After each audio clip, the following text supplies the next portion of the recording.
It's a pleasure to welcome back Dr. Marc. I haven't seen him since we were in Prague together back in July. And of course, we ran two wonderful trips this summer to Spain, and the first one and then the second one to Central Europe, Budapest, Vienna, Bratislava, Prague. And we're working on their trips, please God, for next summer. Hope, and we'll keep you posted. And when we'll let you know when we have all the details. Okay. With that, it's a pleasure. Welcome back, Dr. Marc, to continue. I imagine we'll start at a new point for those who are new. Yes, indeed. Identify yourself. And I'll just say, though, we might even have something in the winter. We'll see. Still being worked out. Correct. We've done 11 classes on the Mussar Dispute, and now we're picking up with class number 12. We're about more than 2/3 of the way, almost closer to 3/4 of the way done the Cat's book. I do want to just begin right where we left off, but two quick comments. Moshe from Lakewood emailed me that he saw in this book, which he didn't have access to, but he remembered it, a book by the man's name. It's spelled Gibraltar. I don't know if in Russia they said Gibraltar. I don't know, and I don't know why he has that name, but he's not a Sephardi, and I mean, the Jews only came to Gibraltar a few hundred years ago from Morocco. But be that as it may, so what you have in this book, it's by Yitzhak Gibraltar, Yasar Yisraeli, on page 78, it says something very interesting that Rav Yisrael, it became popular in the Musar movement to give people the fifth aliyah. That was considered the Kavodic aliyah. Now, where do you get the fifth aliyah? We know it's the sixth aliyah. If you're not a chassid, if you're a chassid, it's a sixth aliyah. If you're not a chassid, it's the third aliyah. In fact, the old joke is every week at the seminary, Lieberman would give Heschel the sixth aliyah, and Lieberman commented that he thinks that's the most important aliyah. In other words, we know it's not, and if you know Lieberman's view of Heschel, so each of them were satisfied. Actually, Galila is considered the most important, but it's not. It seems. Moshe pointed out to me in the Divrei Yirmiyah Perush, when they say Galila, they mean what we call Hagba Galila, not what we do Ashkenazim, where you have one guy lifted and the other guy rapid. It means, I guess, with the tik or however it is, but it means one person. So then the question is, what's going on now? How is it the fifth aliyah? So what it says in this book is as follows: that Rav Yisrael Salanter, everyone wanted to give him an aliyah. So he said that he wanted once he was called up, they want to call him up, and he says he doesn't want the third aliyah. Certainly in Lithuania, no one will get the sixth if you're a big Rav. He says, give me the fifth. Now, why does he say give me the fifth? I think it's obvious that Rishon Salanter Dafka wanted the least important, because we've spoken about what a tzaddik is and an anav. He didn't walk around with heirs and gabalim and all that. If the fifth aliyah is the least important, that's the one he wants, and give everyone else aliyahs that they think are important. Because he chose the least important aliyah, that then becomes the most important one for his followers, because that's the one Rishon Salanter did. If Rishon Salanter said he wants the seventh aliyah, that would have been the most important aliyah as well. Okay, and one more thing. I've made two mistakes on this, so this time I'm getting it right. Thank you to Rabbi Isaac Rice for pointing this out about the milk issue and reversal Schechter. It's the first time I implied, I don't know if I meant to, but I think I implied that, or maybe even said that this wouldn't be an issue with Chal Yisrael. And then I described it as that they do something to the cows that creates the trephos. That is wrong as well. Both times I simply was relying what I was told. Now I've actually looked it up, and thank you, Rabbi Rice. It's a simple matter that with cows, the majority of, not the majority, but about 30 or 40% of cows, it turns out that they have trephos. So if you look at all the cows, it's not like we have one cow which we know is a good cow. All the milk is mixed together. So therefore, any bottle of milk you buy is taking milk from 30%, let's say, of the cows that they're trephos, so it's not bato b'shishim. because let's say it's 30%. So therefore, if Schechter holds that all cow milk, Chalav Yisrael, not Chalav Yisrael, simply because that if you look at our cows, there's a huge percentage of them which would be regarded as trephos. And at that, there's no doubt. And that's why he says, he doesn't say, he himself doesn't drink the milk, but all the other Gedolim that I know of, Rav Asher Weiss, or Zalman Nechemya Goldberg, Rav Yosef, I believe, all have said it's not an issue. We don't concern ourselves with this statistic in outer space. We just look at the cows we have in front of us, and each individual cow, you don't know if it's a problem, and therefore, let's put it this way: we don't have to give up milk yet, because it's not just milk; it would be everything, ice cream and chocolate and everything. So, Rabbi Rice, if I still got it not exactly right, you let me know. And Rabbi Rice has I haven't listened to it yet. Hope to in the car, but on YU Torah, he has a class on this. We'll explain in more details. Ruth, you can't see any trephos in a living cow. But what happens is after they slaughter cows, then they find this. So these are the same cows that in a different farm are giving milk. So therefore, then you can make the assumption that a large percentage of cows have problems, larger than, let's say, 0.6, larger than 1 out of 60. They say it's more like 1 out of 3. So that's the issue in short. You say milk cows are not used for meat in our day. All I can say is that no, they say that milk cows, when they slaughter them, not to eat them, but whatever, if they get old, whatever they do. I'm just reading what I found after Rabbi Rice pointed out to me. But we'll leave it at that. Okay, so we're now on in Mussar Musar. We're in chapter 13,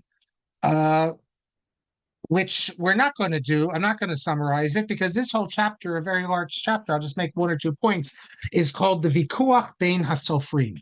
That is, Katz has a whole chapter on the Haskalah writers and how they got involved in this dispute, because many of them were very anti-traditional, and the fact that the yeshivas were being as far as the fact that these new yeshivas were being attacked, they liked it. They liked controversy.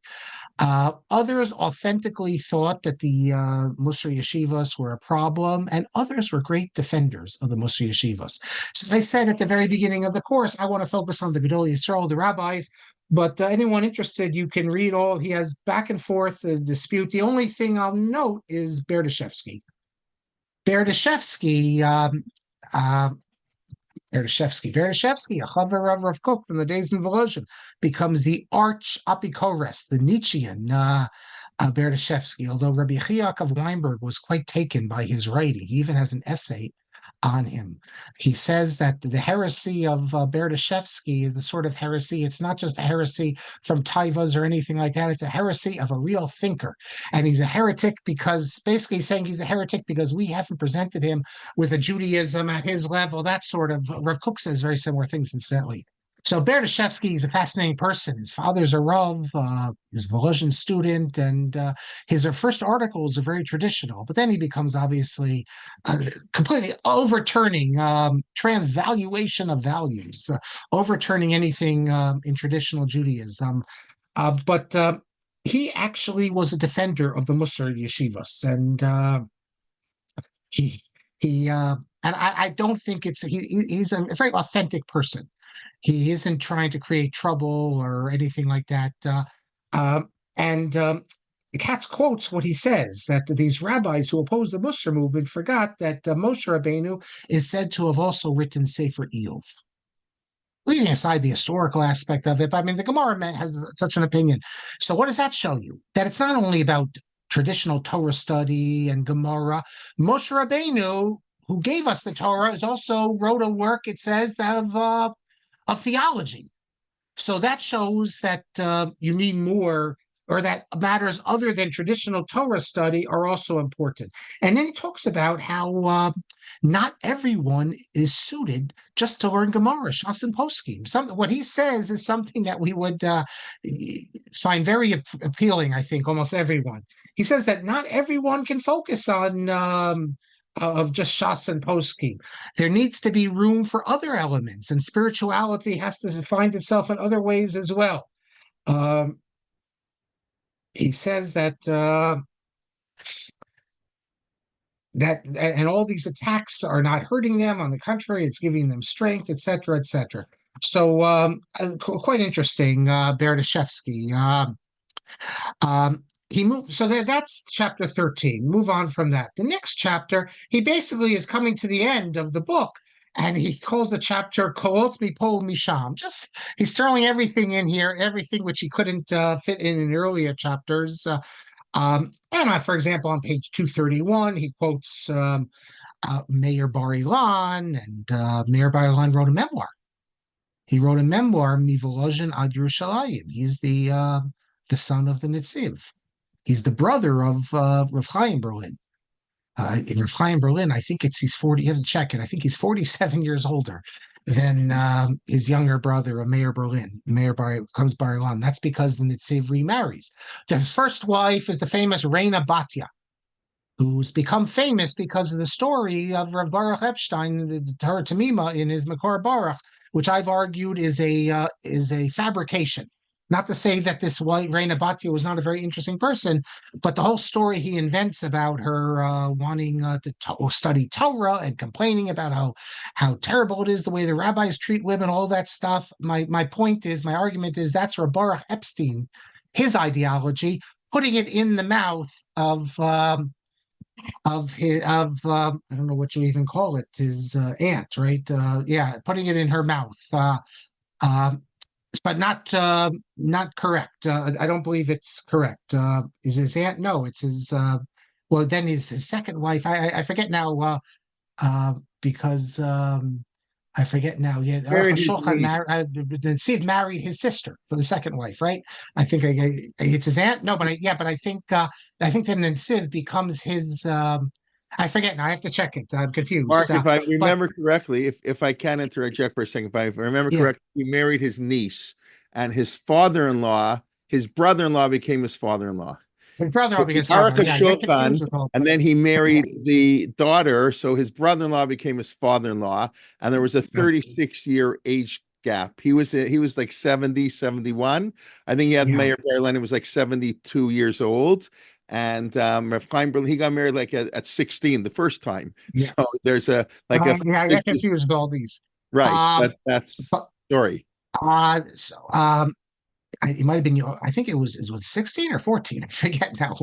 I have to check that it's very early. Okay, so that's and he records about the Mussar dispute and the Navardic and everything. But what's really interesting, I think, is that he mentions his maternal grandfather. His maternal grandfather is that's right. So where Rabbi Kalman just said his maternal grandfather is the Aruch HaShulchan, Michal Epstein of Navardic. And if you recall from last semester, we spoke about Rav Borstein of Tavr, Governor Borstein, who said crazy stuff against the Musar movement. And the Aruch HaShulchan attacked him as also with using language that you never would use if you knew the person. I mean, today people attack others on the internet because they don't know them. In the days of the rabbis 150 years ago, they would attack each other sometimes because they didn't know each other personally. What he says, which I find fascinating, because he says it about his grandfather. And usually you defend your families, but he says that, first of all, Navardic, as we know, that's where Rav Yosef Yoizel was in his town. But then he says that, L'tzarenu, he says, unfortunately, my grandfather says he was misled by Rav Yoizel because he saw him as like some perfect person. And he didn't know who Rav Borstein was, who was a great Gaon, and he publicized things against him which were completely incorrect. So how often do you find a grandson saying about a grandfather that the grandfather said things which were incorrect because he was misled on the one hand to defend someone and to attack another great rabbi because of he didn't know him. So that's um, he says that my grandfather was among those sort of people that when they make a decision, they don't sit on it. Basically, as soon as they come to a conclusion, they do something. And then he didn't. He's saying my grandfather didn't consider this matter the results of it, of using such as he calls it dibur harif, and he just went ahead uh, and attacked the Reb Borstein. Okay, interesting. Then he continues on, and now it's going to start to get really interesting because we're going to see Rabbi Jacob Weinberg and the Rav of Soloveitchik. Because the Rav, for some reason, decided to put his foot in the ring on this matter, and we'll get to that in a second. But he begins page 36 and on with Rabbi Jehiel Jacob Weinberg. We've spoken so much about Rabbi Jacob Weinberg. Jacob Weinberg wrote the first academic essays on the Mussar movement in Hebrew. There was one or two in German, but he's the first one in Hebrew, and you can find these in the Sridei. And he isn't just an outsider. He's part of the Mussar movement. He's a Talmud Mufak of the Altar of Sabatka and very close to Rav Tali Amsterdam and Rav Yitzhak Blazer, two of the three great students of Yisrael Salanter. Although he's a partisan of Mussar, he also writes the first article about the Mussar Dispute. So he's very important. And he summarizes things I already mentioned. Let me just, a couple things that I haven't mentioned yet. Rabbi Weinberg speaks about why were there maskilim who supported Rabbi Yisrael Salanter. That's a fact. There were maskilim who were very much on Rabbi Yisrael Salanter's side before the Mussar movement really expands, the first generation. And Rabbi Weinberg points out that these maskilim would later become enemies of the Mussar movement, also of Rabbi Yisrael Salanter, but only after his lifetime, not in his lifetime. But they thought that here you have someone. Well, what did the Maskili wanted? They wanted a regeneration of traditional Judaism. They wanted a reevaluation of what was important, change of values. Instead of the focus only on Talmud study, the focus on other things as well. They saw Rabbi Yisrael Salanter as perhaps the person who was going to lead to this revolution in Jewish thought. So much so that they actually asked him if he would take over the rabbinical seminary in Vilna. The rabbinical seminary, these were seminaries, one in Vilna and one in Zhytomyr, that were established by the Tsarist government in line with the Maskilim to try to create a new type of Jew, indoctrinate the rabbis into modern values. And they thought that Rabbi Yisrael Salanter might actually want to be involved with that. Of course, he didn't. He turned them down, and he even left the city because he didn't want to be stuck in that situation. But they thought, here you have a person, Rabbi Yisrael Salanter, who's speaking about matters that the regular rabbis weren't speaking about. He's not just speaking about, let's say, ritual obligations. He's speaking about ethics and not just the commandments, to use the Chavos Halvavos terms, of our body, but also the commandments of our heart. And they thought that this was someone who could be a leader, create a new type of Judaism. Because remember, we're not talking about the Maskilim and Galicia. We're talking about in Lithuania, many of whom were still religious. Today we call them modern Orthodox. And some of them, to this day, we study their wordings. Even the Rabbi Matisyahu Strashon, whose notes are in the Vilna Shas Absolutely, and even his father, by the way, the famous Rashash, has to be put in this category, and many other figures, Rashi Finn. You can go down the list. They're good Torah Umada, Torim Derech Eretz type of Jews. As Rabbi Weinberg points out, Rabbi Yisrael Salanter was calling for a Techiyah Ruchanit, really a spiritual regeneration, and they thought that he was going to be a revolutionary, a religious revolutionary, when Yisrael Salanter wasn't trying to revolutionize Judaism in the way they wanted. He just wanted to bring back those matters that had been forgotten, as it were, or had been pushed to the side, things which he believed were part of traditional Judaism. So Rabbi Weinberg says that the Maskilim Torah Skumura, they made an absolute mistake because lo yardu lasof da'ato, because he wasn't interested in removing a stress from being medakdek and mitzvot. No, he didn't want to take away anything from Judaism. He just wanted to broaden what Judaism is. That's very different than the Maskilim who wanted to remove a good deal, even the ones I'm speaking about who were religious. They didn't believe in that Talmud study should be such a focus. They wanted to study Tanakh and history, which, by the way, was also the ideology of the modern Orthodox rabbis as well. That unless you're going to be trained to be a dayan, you need to expose yourself in other matters. So the Rabbinical Seminary of Berlin, Yeshiva University, had a much broader curriculum. So that's what he quotes Rabbi Jehiel Jacob Weinberg as teaching. One more thing he mentions from Rabbi Weinberg is, yes, this is, Rabbi Weinberg is the first one to say it, but then it becomes a myth of the yeshiva world that in Rabbi Weinberg's discussion of Rabbi Salanter and the Mussar movement, he's the first one to say that Rabbi Salanter precedes Freud in uncovering and discovering the unconscious, the subconscious. And he talks a little bit about this. Now, this then becomes, like I said, the legend in the yeshiva world. Just one more thing you can add to the Rabbi Salanter's greatness, that something that the olam, the world, sees as so important, in the yeshiva world,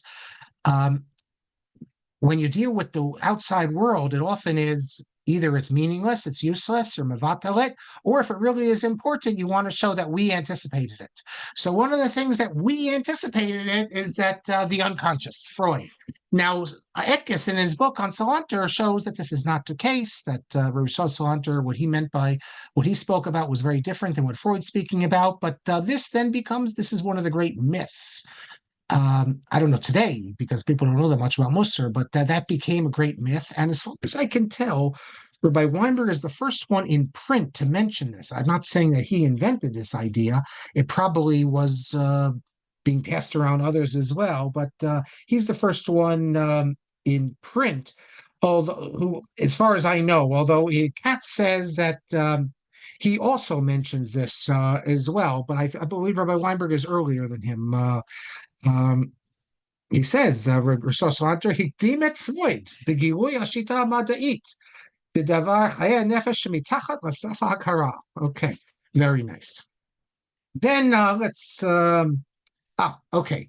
And then he this is a relevance to what we've been doing about the Mussar movement, because he summarizes the dispute. He summarizes Rabbi Weinberg.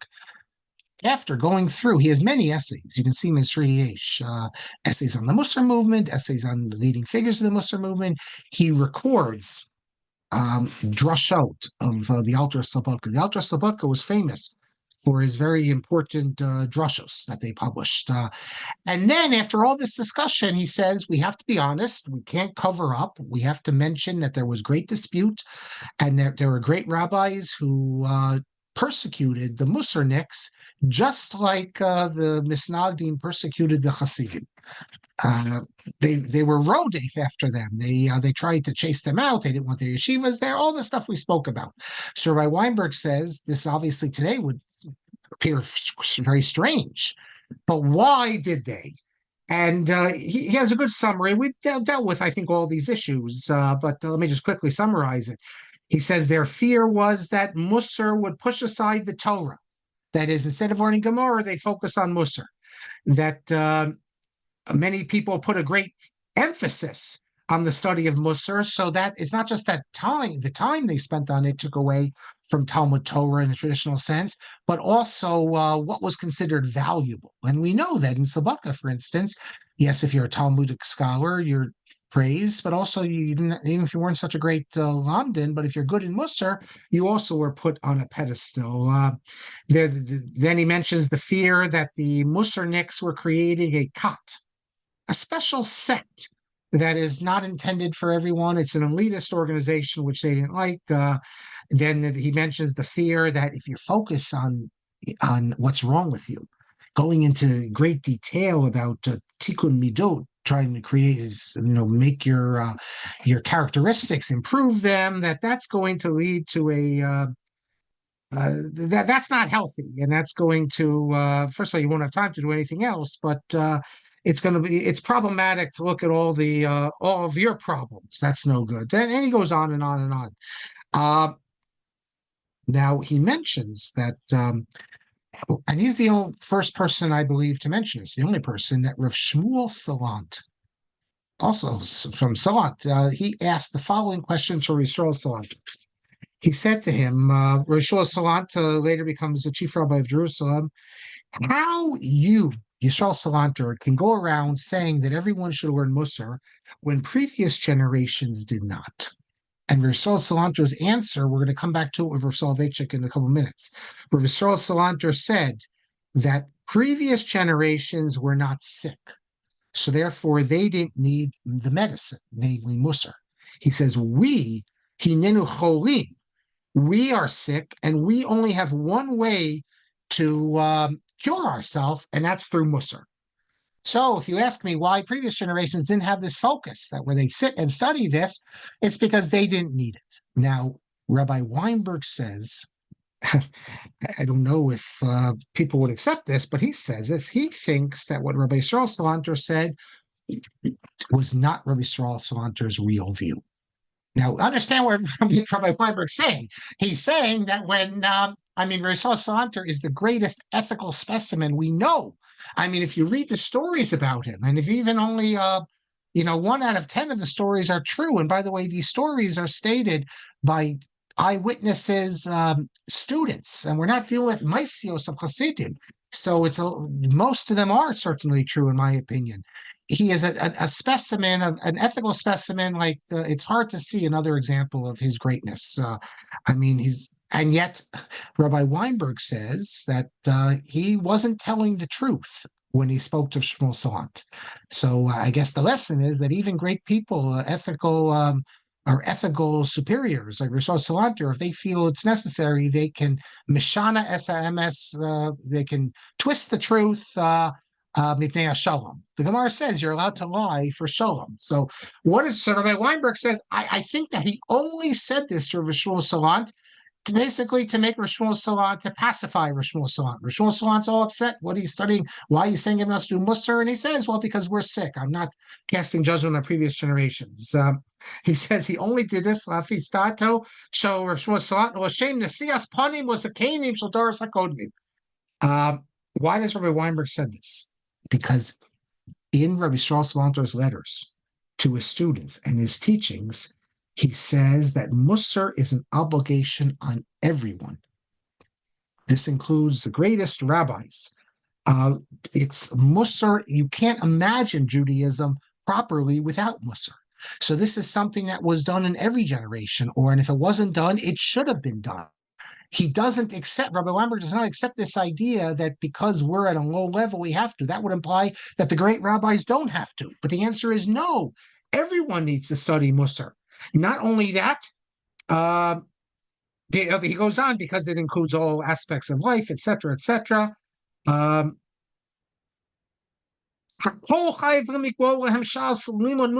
Everyone has to focus. Talmud Chacham, Am Haaretz, Me'ish v'ad isha. Even women need to study Musar. This is in an era when most women didn't study anything. So what does that mean? Well, there's women texts of Musar as well. They could be in Yiddish. Everyone needs to focus on this. And for all time, everyone needs to focus on this. And what about, Rabbi Weinberg says, the opponents of Musar said that if you're involved with Musar, it's going to be Bittul Torah and everything. Rabbi Weinberg says, and I mentioned this already, that we see this is not true. Empirically, it's not true. Look at the Musar yeshivas, and you see, Dafka, he says, Dafka in the Musar yeshivas, Torah study reached its heights. And it's definitely true. I'm not going to go as far as Rabbi Weinberg and say that the Mussar yeshivas, the learning Gemara was better than the other yeshivas, but certainly it was their equal. You take Sabatka, and Sabatka as we know it, the traditional Sabatka, the Sabatka of Yaakov Hamenetsky and Rav Ruderman and Shaul Lieberman and Rabbi Weinberg, etc. You're going to tell me that Knesset Beis Yitzchak, the other Mussar yeshiva yeshiva in Slobodka, the non-Mussar yeshiva, which later became known as Kamenetz, that the people from there are greater? If you look at the list, more of the great Gedolim in Gemara learning come out of the Mussar yeshiva, come out of Slobodka than the non-Mussar Slobodka. So we see that, and the koach of the chidush of the students in all areas of Torah reached enormous heights. So just empirically, you cannot say that you spend a half hour, an hour a day learning Musar, that's going to affect you negatively. There's an old joke which maybe is relevant to this when someone says they I don't know if this is a true story or an apocryphal story. A balabas only had like a half hour a day to learn. He's very busy. So he asked Risol Salanter, should I learn? Because Risol Salanter said everyone has to learn Musar, even the balabas, even the lay person. So he asked Risol Salanter, I only have a half hour, an hour, whatever the number he gave was. He says, should I learn halacha, Gemara, whatever he said, or Musar? And Rabbi Shal Salanter's answer was, learn Musar, and then you'll see you have more than a half hour. So Musar has to go before everything, and then you'll see you have more time. And then Rabbi Weinberg says, and what about this accusation that we've seen that it's going to create a sect? He says this is a warped view. Rabbi Weinberg says there's a difference between a sect and a group, a kat and a chevra. And what's the definition of a kat, a sect? He says. From a Jewish perspective, it means giving up the mitzvos and the minhagim, which are accepted by the rest of the Jewish community. So if you create a sect and you start doing things differently than everyone else, even if you observe mitzvos, but you do it differently and you don't, you have your own way of doing things, that would be a sect. But a chevra, as he says, doesn't separate from the community, doesn't separate from the Masorah. It's just an organization of people who come together for a specific purpose. In this case, to raise themselves spiritually, ethically, etc. And therefore, it's not a kat at all. And finally, he says, and this is how Rabbi Weinberg concludes. It's on 250 in Katz. The machlokes against Musar ended with the victory of the Baalei Musar. And that's an absolute fact. The Musar, in accordance with Rishon Salanter, entered into all the yeshivas in Israel and in the diaspora without any complaints. He's saying eventually, and everyone sees that it's really a fortress for Judaism and the spirit of Judaism. Now, he's almost correct that it entered everywhere. It didn't enter everywhere, obviously. It didn't enter all the Sephardic yeshivas, and even the Ashkenazic yeshivas. We'll see a couple of them that at least it took a while. But even in those places, it entered. So maybe, I guess he is correct that all the Ashkenazic yeshivas. I want to now mention something that he mentions it. What's his name? Katz mentions on 256. He speaks about the famous. He quotes from Rabbi Soloveitchik, the story of Volozhin and Reb Chaim. First, he says that there was. Actually, before we get to that, he says that he talks about how in the early generations they tried to get Musar into the yeshivas, and they were not at first completely successful. They came to the Nitziv, and in fact, he quotes here that that Rabbi Shosel came to the Nitziv and wanted. He said, "I'll be the mashgiach in the yeshiva," and the Nitziv said, "No, we can't do this." He says that if you, Rishon Salanter, become the mashgiach, then what am I supposed to do? You'll be the. But and he mentions that they tried to get Reb Hayyim Soloveitchik to put Muser. So that's the famous story of the Rav. I'll get to that in a second. And then he quotes here on page 256 how Muser coming into the Mir yeshiva. At first they pushed it off. In fact, the Rosh Yeshiva of Mir, who was also the Rav of Mir, Baruch Kamai, He originally did not allow Musar in the yeshiva because he doesn't know what this Musar thing is. He says, he quotes him as saying once he took the Mesilas Yesharim and he went through it. And then he says, I don't understand why yeshiva students spend so much time learning Mesilas Yesharim. In other words, Rabbi Kamai said, I read it. Okay, I read it. Well, I'm going to read it again and again and again. In other words, he didn't have a taste for it. It wasn't for him. His son, Rabbi Bar Kamai, Eliyahu Bar Kamai is the one who brought Rabbi Jehiel Jacob Weinberg. He knew Rabbi Jehiel Jacob Weinberg as a child, and because he was the Rav of, he came into Chechanovich, and there's a famous story that him and Rabbi Weinberg, and later Rabbi Weinberg went to his yeshiva, and he went with the Mir Yeshiva. He went with the Alter Sovaka's son, Rav Eliezer Finkel, and they did go there and they established Muser, because by then Rav Eliyahu Bar Kamai had seen what the revolutionary movements had done, and he wanted Muser. His son was Rav Avraham Tzvi Hirsch Kamai. There were two Rosh Yeshiva of the Mir, Rav Eliezer Finkel and Rav Avraham Tzvi Hirsch Kamai. Rav Eliezer Finkel leaves; he takes the yeshiva.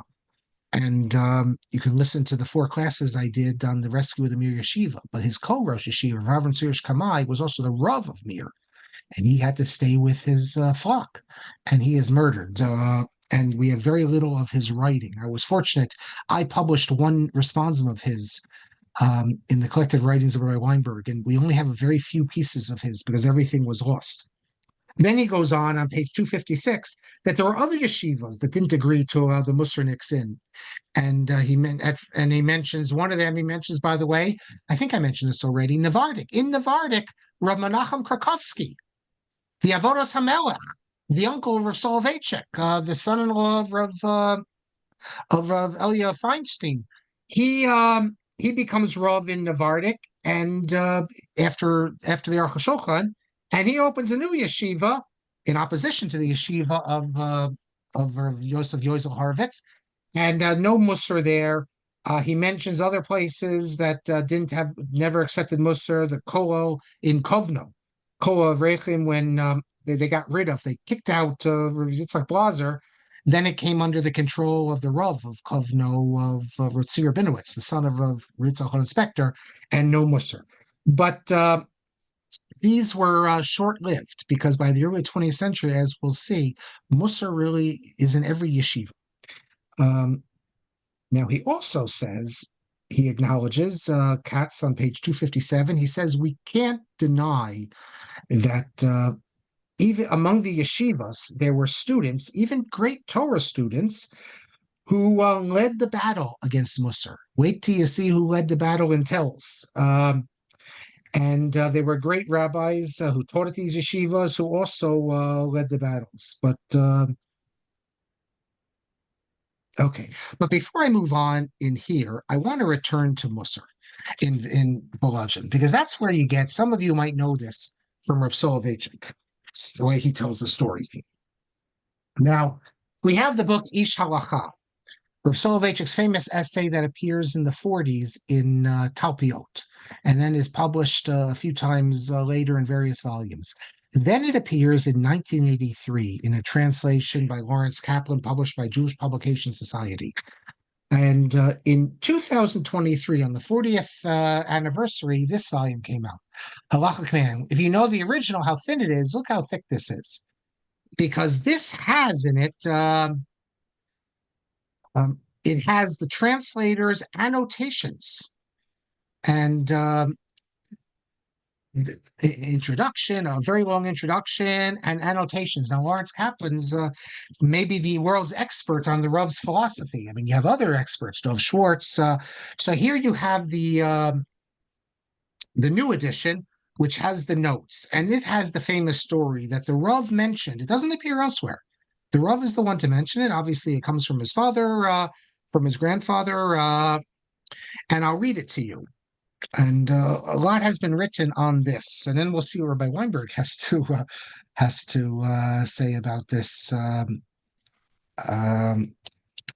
story. Okay, on page 74, see, the Rav is speaking about what halachic man is. And he talks about that, halachic man is not afraid of death.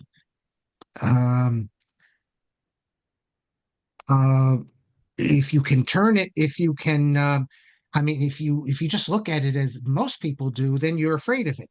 But he says, Reb Chaim, he would study when he was afraid of death. He would study the laws of Tuman Torah, and then all of a sudden, it's you're not afraid anymore. On the contrary, now you have joy because you're studying Torah. So halachic man, it's all about triumphing over over sadness and being morose and all these things. So he describes, he has a whole 3 pages about this and how halachic man is how halachic man is removed from all this to find a life of in which he moves beyond melancholy. That's right. That's the word he uses. Um, and then he says, so it appears to me that this is the primary factor in why halachic men such as Reb Chaim or the Netziv of Volozhin didn't admit Mussar into the yeshiva of Volozhin. He says that the Mussar movement, which has an emotion of fear, a sense of lowliness, melancholy, self-negation, constant self-appraisal, the consciousness of sin, self-lacerating torments, etc., constitute the primary features of the movement's spiritual profile in its early years. That's early Mussar. It's definitely Navardic, and he's saying that that's also Rav Yisrael Salanter. And he says it was the practice in Kovno and Slobodka to spend the twilight hour when Shabbos was drawing to a close in an atmosphere suffused with sadness and grief, an atmosphere in which man loses his spiritual shield. He says that okay, so that he says that his sense of power, confidence, and strength, and he becomes utterly sensitive and responsive, and there to engage in a monologue about death, the nihility of this world, its emptiness and ugliness. And he says that the halachic men of Brisk and Volozhin sense that this whole mood posed a profound contradiction to the halacha and would undermine its foundations, because halachic man fears nothing. He doesn't need to sit there and be melancholy and sit there in sadness and grief. Now, this is a problematic statement of the Rav, because he isn't just saying in Kovno, he's saying Slobodka. And we're going to see he contradicts himself in a second. And I have no evidence that Slobodka ever did anything like the Rav describes. Yes, they did this in, let's say, in the Mussar houses they set up, and they did this in Navardic and others. But in Slobodka, this is a problem. He says that the halachic men of Brisk and Volozhin, what do? They swim in the sea of the Talmud. And that's life-giving sea to all the living. What do you do if you sin? Do you sit there and go over in your mind how terrible you are? And no. You learn the halachas of tshuva, and you do tshuva. You don't waste time on spiritual self-appraisal, on probing introspections, on picking away at the sense of sin. So he's saying that for halachic man, the whole idea, and you can see they have drushos in the Mussar teachers to analyze what is sin about our personality. No, that's all removing you from where your focus should be. Such a psychic analysis brings man neither to fear nor love of God, nor to the knowledge of cognition of the Torah. The Torah cannot be acquired in a state of melancholy and depression. And the Rav goes on, and he says, Reb Chaim replied to Rav Yitzchak Blazer when Rav Yitzchak Blazer came and said to him that you should introduce Mussar. He says, and the Rav says that his response is well known. He says that a man, what did Rav Blazer say? The Gemara says you should always incite the good impulse to fight against the evil impulse. And it says, if you subdue it, good. But if you can't subdue it, study the Torah. And if you subdue it, good. If not, remind yourselves of the day of death. So here the Gemara says, your Yetzer Hara, how do you stop the Yetzer Hara? Learn. But if that's not helping you, remind yourself of the day of death. Because after all, Yesh Dayan, V'yesh Din, we're all going to be called to account. Makes sense. So this Yitzchak Blazer is teaching, is telling Reb Hayyim Soloveitchik, that's what Mussar is, to remind us of where we came from, where we're going. And the Rav says that that we see here from Chazal that there are times when the Torah is not enough, and you need something else. So what did Reb Chaim reply? Just like we saw Salanter. If a person is sick, we prescribe castor oil for him. You have to look up what castor oil does for you. But if you're But if a healthy person ingests castor oil, he'll become very sick. So, in other words, if you're healthy, you don't need Mussar. You don't need to worry about the day of death and what's going to happen. If you're not healthy, then you have to take it. Like sick people need castor oil. If the evil impulse meets you and you're sound of spirit and soul, occupy yourself with Torah. That's all we need here in Volozhin. We don't need anything else. But if you're spiritually sick, fine. Go ahead and do that. And he says, we in Volozhin, thank God, are healthy in spirit and body. We are whole in our Torah. There is no need for castor oil. If the scholars of Kelm and Kovno feel compelled to drink bitter drugs, let them drink to their heart's content. But we're not coming along with them, and they shouldn't invite us. Okay, so this is famous, what the Rav said. In the next paragraph, he says, though, this criticism I just mentioned of the yeshiva, the Mussar movement, the Mussar yeshivas, as leading to sadness and feelings of depression. He says that was not the case in the Slobodka yeshiva under the directorship of Nossi Finkel and the Mir yeshiva under Yerucham Levovitz. He says it assumed an entirely different form and approached the world perspective of the great halachic man. There was no more fear, terror, and melancholy. Rather, there was holiness and joy of life, etc., etc. And that's absolutely correct. But then we have a problem because 2 pages before, the Rav says the practicing Kovno and Slobodka. There's no Slobodka. Slobodka is only Knesset Yisrael. The yeshiva of Slobodka is Knesset Yisrael. There aren't 2 things. It's not like you have Slobodka, and then when the altar Slobodka comes in, he changes it.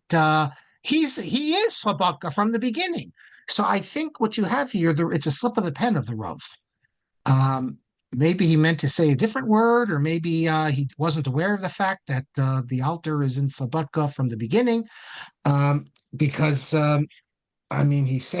he says that it reached a state of maturity in Slobodka Yeshiva, the Knesset Yisrael, under the directorship of Nossi Finkel. But Nossi Finkel was there from the beginning. Unless the Rav is saying that originally when Slobodka started, it wasn't like this and it became like that. But there's no evidence of that, that there was any such change. Okay, so that's famous. That's what the Rav, he describes Reb Chaim's reply to him.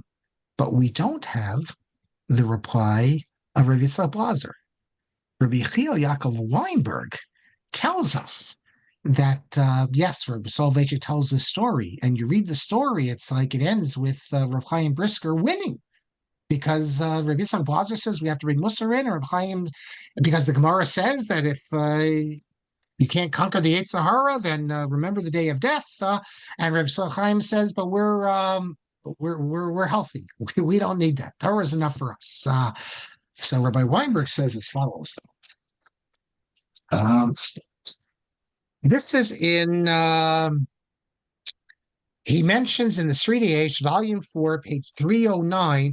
He cites this story that the Rav tells from Halachic Man, and everything up to what I told you so far, and but then he says,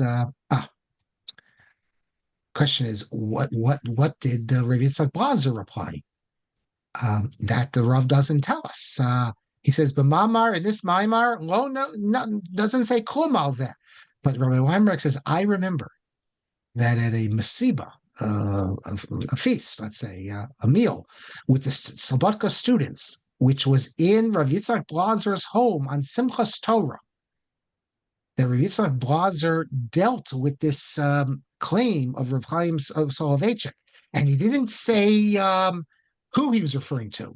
He just said, this idea that you only need to do Muser if you're sick. What did Rav Yitzchak Blazer say?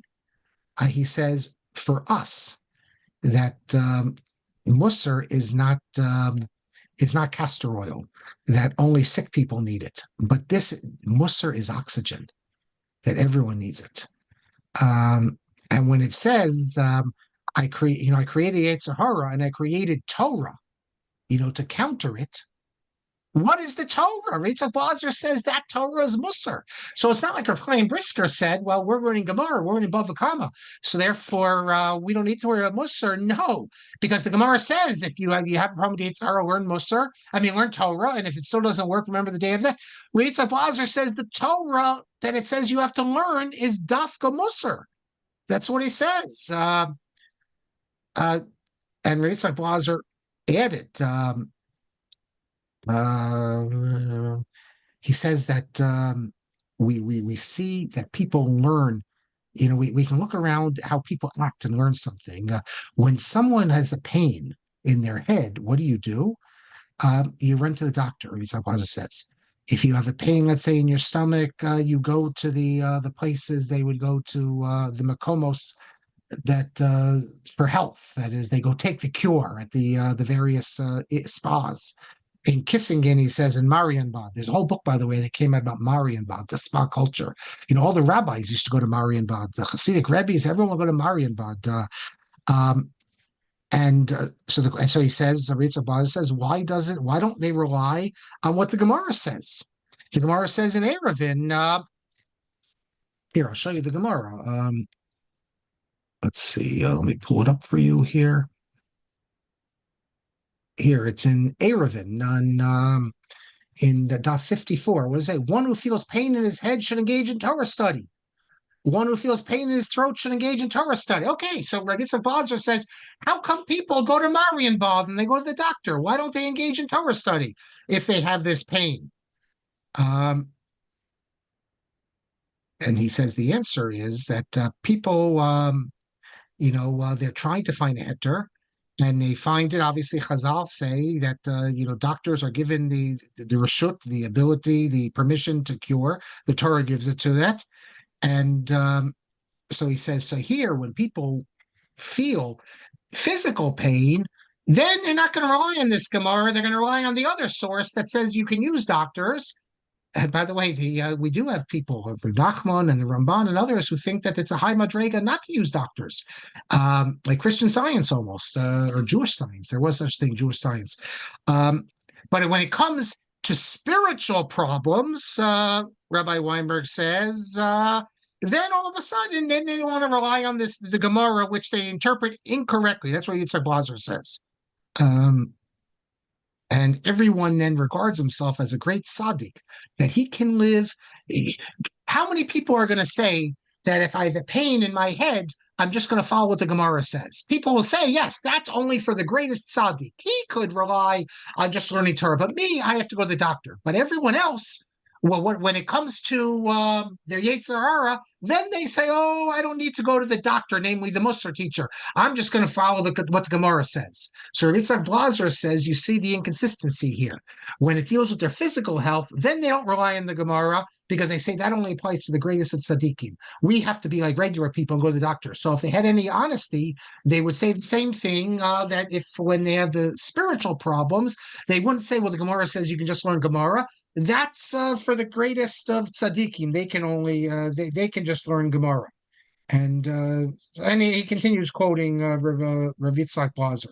Yitzhak Blazer says the Musar is not a snif Torah. It's not like a part of the Torah, a branch of Torah. Ki'im haTorah ba'atzma. It is the essence of the Torah. But the Torah is divided. You have chovos evarim. The chovos avavos speaks about you have obligations that deal with our physical body, and then we have obligations chovos levavos. Okay. What I want to do, okay, I have one more minute. I do want to call your attention to the fact that Slobodka Musar, and when with this, Gadlus Adam, the idea that, raise up the person's a creation of God, always a positive outlook on life, that's the Alter of Slobodka's approach, absolutely. However, Benjamin Brown has an interesting article. It's in this volume. Let me need to get rid of this here, the picture. It's an interesting volume called Yeshivot Ubate Midrashot, Yeshivas and Bate Midrash, edited by Emmanuel Eckes. And Benjamin Brown Benny Brown, has an article called Gadlut Adam v'Haptanato. The raising up, the raising up, the greatness of man, and the lowering him.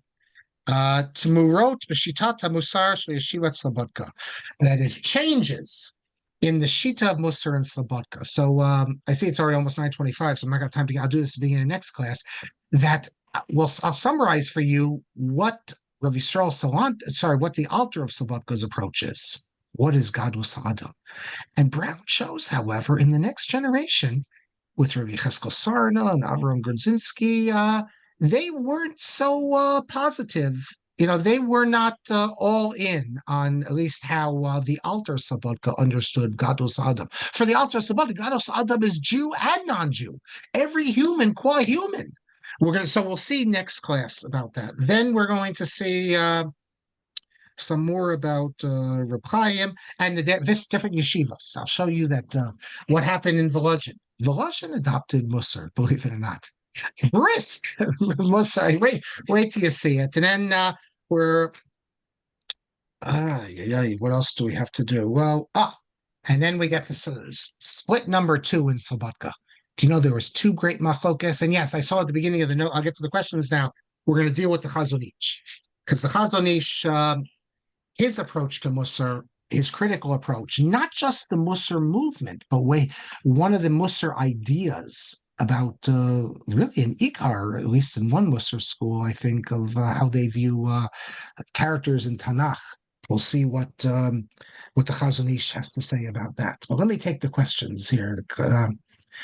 M.J. Frankel, early Maskilim were especially taken with Rosh Salanter after his son was appointed as professor of mathematics. Yes. Not only were they taken, when his son came to town once, they put a whole ad in the article in the newspaper that the son came to town and he's a professor to the great joy of his father. His father takes great pride in this.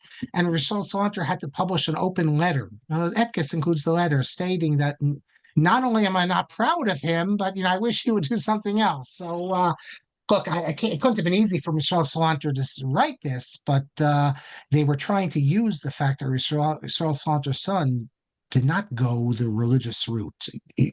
Quite apart from the fact he didn't go the Torah route to become a Lamdan, he was not religious. And Rishon Salanter used in St. Petersburg, Yitzhak Blazer was the Rav in St. Petersburg, so he used him to try to at least. Apparently, the son kept kosher, but it wasn't what Rishon Salanter would have wanted. Now, Herb says Salanter Musar based on Laffin, a Moscow adopted Benjamin Frankel's daily program to work on Mido. Yeah, we mentioned already the idea, Leffin's book from. That is based on Benjamin Franklin.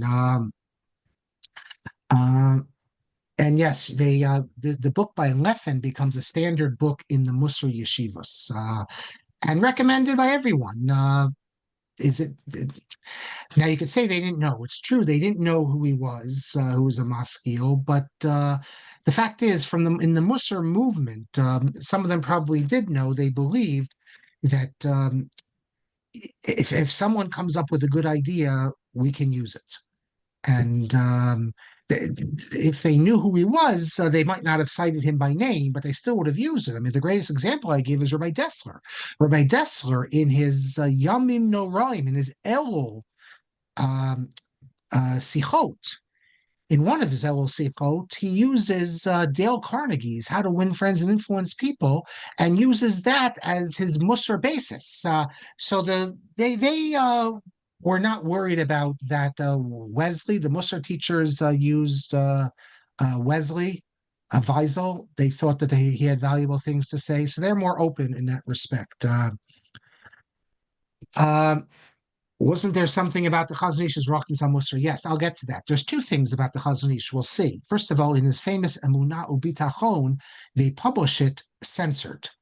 But recently, the uncensored passages were published. But then there's the other aspect where the great machlokas that the Chazon Ish had with one Musar teacher school. He was a great admirer of the Musar yeshivas, but he had his criticisms, as we shall see. MJ Frankel, Rameir Tribitz, Rav Nosson Kamenetsky's son-in-law, also is quite the expert in the Rav's philosophy. He published the Rav's philosophy lectures delivered in Yeshiva College in the 40s.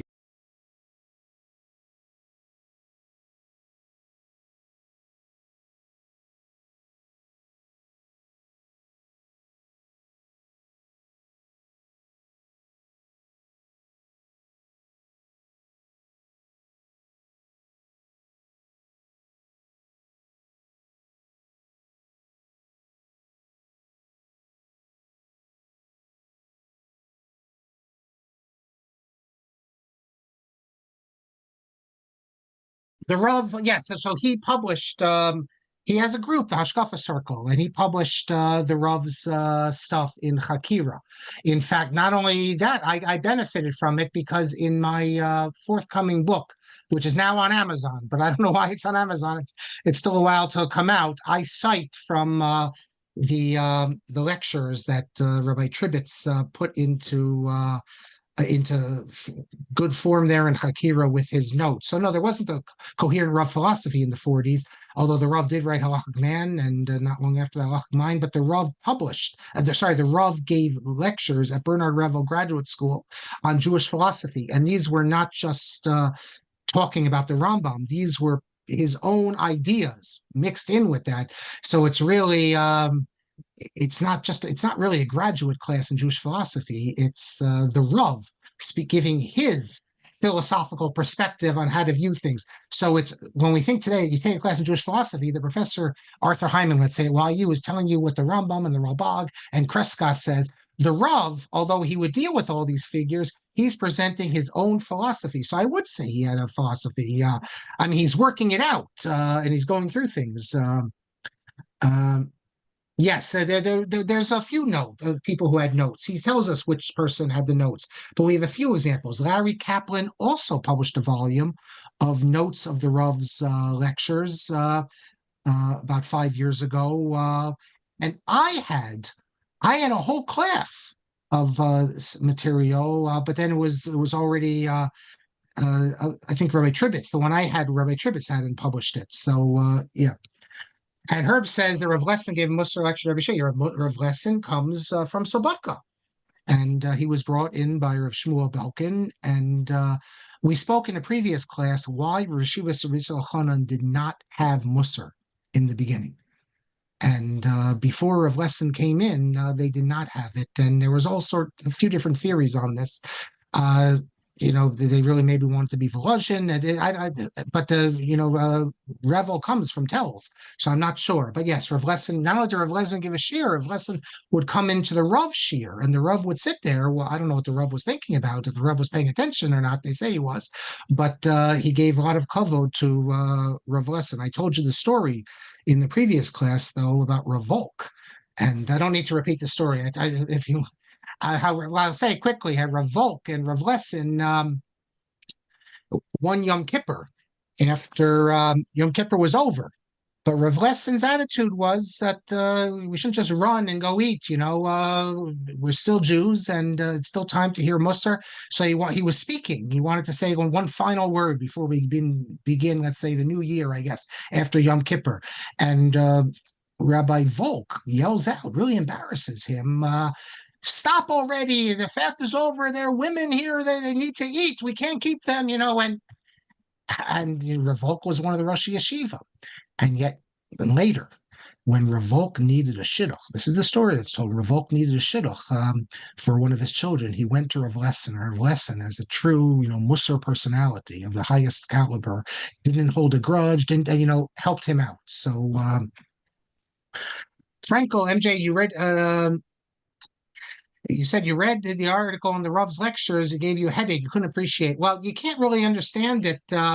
I myself just skim over the parts that deal with Kantian philosophy that Tribitz knows all about and more modern philosophy. That's not for me. I'm only interested when the Rav deals with Parshanut and with the classic philosophers. If you don't know, modern mathematics and physics and and 20th century philosophy, and not as well as 19th and 18th century, but the most modern stuff, you can't understand the Rav. So that's why you have people like Larry Kaplan, Tribitz, and the rest of them. But that's I stop. I think with the Renaissance when it comes to philosophy.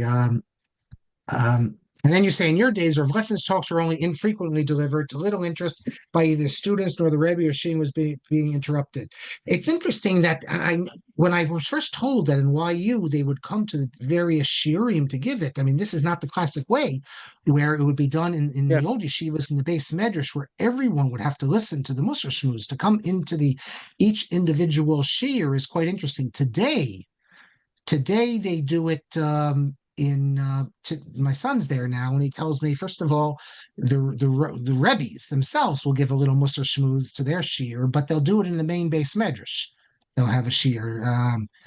Okay, I thank you all for coming, and we look forward. I can't say how many weeks. It won't be 11 weeks or anything, but I figure 4 or 5, maybe more, 6 more classes. After that, we move on to other interesting things, but we still have some important stuff at Rav Kook as well.